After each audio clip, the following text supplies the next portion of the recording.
లోకేష్ అనే వ్యక్తి రాజీనామా చేయాల్సిన అవసరం ఉంది. ఎడ్యుకేషన్ మంత్రిగా ఉన్నాడు కాబట్టి. ఎందుకు సిబిఐ ఎంక్వైరీ అవసరం ఉంది ఈ సబ్జెక్ట్ మీద అన్న వివరాలు ఒకసారి వెళ్దాం. పాయింట్ నెంబర్ 1 క్లుప్తంగా పాయింట్ల ప్రకారమే పోదాం. క్లుప్తంగా చెప్తాను పాయింట్ల ప్రకారమే. పాయింట్ నెంబర్ 1 డిఎస్సి పరీక్షల ప్రశ్నల తయారీ. డిఎస్సి పరీక్షల ప్రశ్నల తయారీ ఒక అంశం, పరీక్ష నిర్వహణ అన్నది రెండో అంశం. ఈ రెండు కూడా ఒకే అధికారి చేతిలో పెట్టినట్టు లోకేష్ స్వయంగా అసెంబ్లీలోనే యాక్సెప్ట్ చేయడమే కాకుండా తప్పేముంది అంటూ దబాయించినాడు. తప్పేముంది అని అంటూ ఏకంగా దబాయించినాడు. డిఎస్సి పరీక్షలకు అవసరమైన ప్రశ్నల తయారీ అనేది ఎస్సీఈఆర్టీ డైరెక్టర్ బాధ్యత. ప్రశ్న తయారీ అనేది ఎస్సీఈఆర్టీ డైరెక్టర్ బాధ్యత. డిఎస్సి పరీక్షను నిర్వహించే బాధ్యత డిఎస్సి కన్వీనర్ది. ఈ రెండు ఒకే వ్యక్తికి ద్వారా జరిపిస్తే పారదర్శకతకు పాతర వేసినట్టు అవుతుంది, లీకేజీకి స్వయంగా ద్వారాలు తెరిచినట్టు అవుతుంది. అంటే ప్రశ్న తయారీకి ఒకంతోనే చేయిస్తూ ఉన్నారు, పరీక్ష నిర్వహణ చేసే కార్యక్రమం కూడా సేమ్ వ్యక్తితోనే చేస్తూ ఉన్నారు. ఏపీడిఎస్సి నియామకాల చరిత్రలోని ఏపీపీఎస్సి నియామకాల చరిత్రలోనే ఈ రెండు బాధ్యతలు ఎప్పుడూ కూడా ఒకే వ్యక్తికి అప్పగించిన చరిత్ర ఆంధ్ర రాష్ట్రంలో ఇంతవరకు ఎప్పుడూ లేదు. ఎందుకు ఆ రకంగా చేస్తారు అని అంటే దానికి కారణం ప్రశ్నలు తయారీ చేసే వ్యవస్థకు పరీక్ష నిర్వహించే వ్యవస్థకు మధ్య ఉండాల్సిన చెక్స్ అండ్ బ్యాలెన్సెస్ తొలగిపోతాయి కాబట్టి. మొట్టమొదటిసారిగా ఆంధ్ర చరిత్రలో ఎప్పుడూ జరగంది ఇక్కడ ఈ రాష్ట్రంలో ఈయన ఎడ్యుకేషన్ మంత్రిగా ఉంటూ దీన్ని జరిగించినాడు. దీనివల్ల పరీక్షల ప్రశ్నల తయారీ, పరీక్ష నిర్వహణ ఈ రెండు బాధ్యతలు ఒకే వ్యక్తి చేయడం వల్ల చెక్స్ అండ్ బ్యాలెన్సెస్ పూర్తిగా తొలగించడం జరిగింది. దీనివల్ల స్కామ్కు మొట్టమొదటగా బీజం పడడం జరిగింది.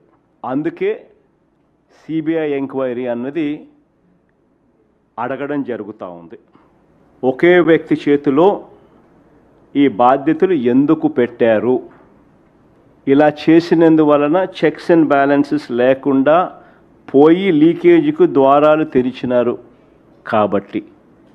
పాయింట్ నెంబర్ 2 రెండో పాయింట్, డిఎస్సి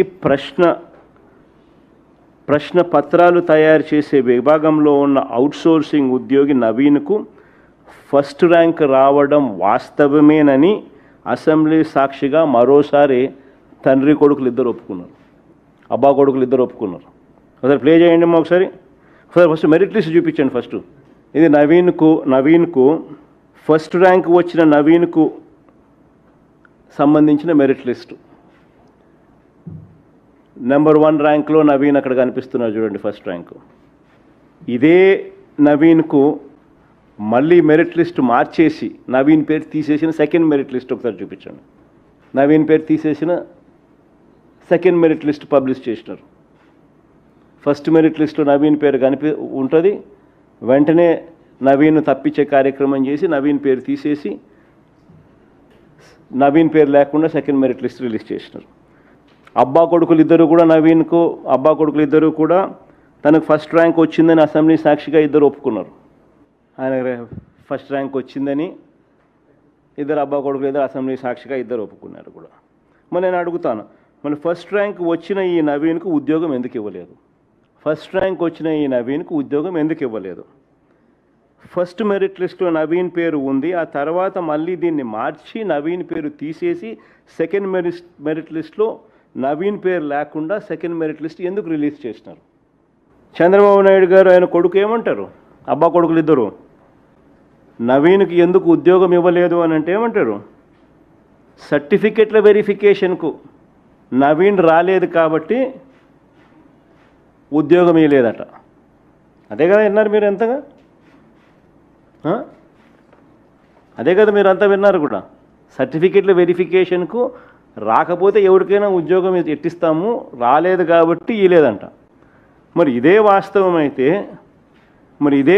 అయితే మరి నవీన్ అనే క్యాండిడేట్ కోర్టుకు ఎందుకు పోయినాడు? మరి ఇదే వాస్తవం అయితే నవీన్ అనే వ్యక్తి కోర్టుకు ఎందుకు పోయినాడు?